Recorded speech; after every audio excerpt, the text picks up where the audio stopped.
this will actually make you fall through. However, after a few seconds, it'll come back up. So it's kind of this like platforming block that allows you to just, continue platforming over and over again, which I hope is really exciting for, content creators making maps. Yeah, you can build like your own platforming levels, and then they will repair themselves. That's kind of neat. It's drastically different to what caves used to look like. And there's definitely still the old style of caves, but we wanted to make sure that there was much more variety in the sort of caves and the shapes and the sizes you could get. And even here, you can see that there's some water underground. Yes, so we actually added something we call local water levels. So in one cave might find like a cave lake, and another cave might not have that one. And this also means that we get naturally generated waterfalls, which is so pretty. And it also kind of gives like new ways to traverse the underground. You can actually go cave rafting.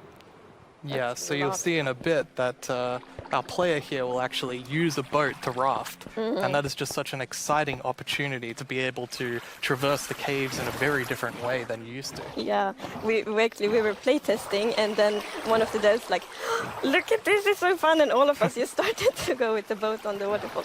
It was a lot of fun. So another thing to note here is that you could see that a lot of the ores were actually glowing. We have the dripstone caves biome. And whenever I think about the idea of a cave update, the image of stalagmites and stalactites comes into my head. But adding these are pretty difficult. It's a very unique shape that Minecraft isn't really accustomed to. But I think the way that the artist put it into Minecraft works quite well. And of course, there's some mechanics surrounding this. So you can see that someone destroyed the block up the top, and so the dripstone fell down. And also, unfortunately for this zombie here, if you can actually see that it's basically this growth, and this is called the skulk blocks. And one of the blocks is called the skulk sensor. This is the new redstone block. As you can see, when you place or destroy a block, or if you have footsteps. And as you can see here, I walked next to the skulk sensor, and it's actually kind of doing an infinite loop where the piston is causing a vibration, and then it's activating the skulk sensor and going over and over again. But here, I've actually put a wool block in between the piston, which prevents the signal from going to the skulk sensor. This can allow you to even do sort of... We get wireless redstone thanks to the skulk sensor. Yes. So, and we didn't even plan to add it, but then when we started playtesting, we're like, wait, we got wireless redstone, and that's so exciting. And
In this system, you're basically going to find these excavation sites all throughout your world.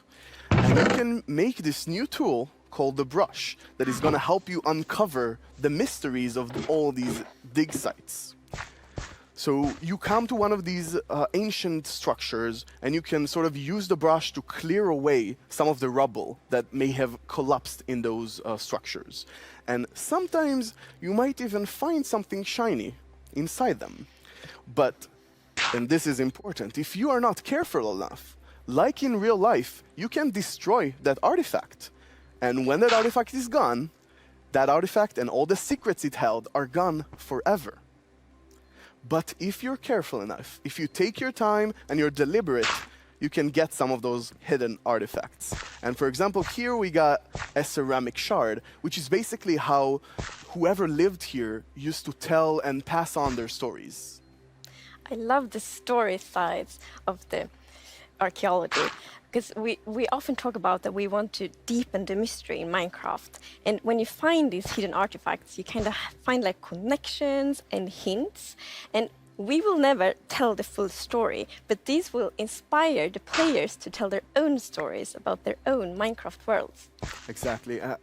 I think it's going to be really exciting to see what players do with them. For example, here we see an exhibition that someone built for this, where he can compare all the different clues he finds, right, and try to preserve whatever was down here, and he can compare what we found with whatever new thing, and sort of try to connect the pieces, right? And here we see those pieces connected in a clay pot, actually trying to reconstruct them back. And you can create that however you like. You can create your own stories or try to guess how those pieces used to connect. Yeah. It's also so fun to be very creative with these new pots, because you can put the shards in any way you want. Exactly. And when you're pleased with your creation, you can fire them up and you have your own painted clay pot. Pretty. So, Nir, is this programmer art still?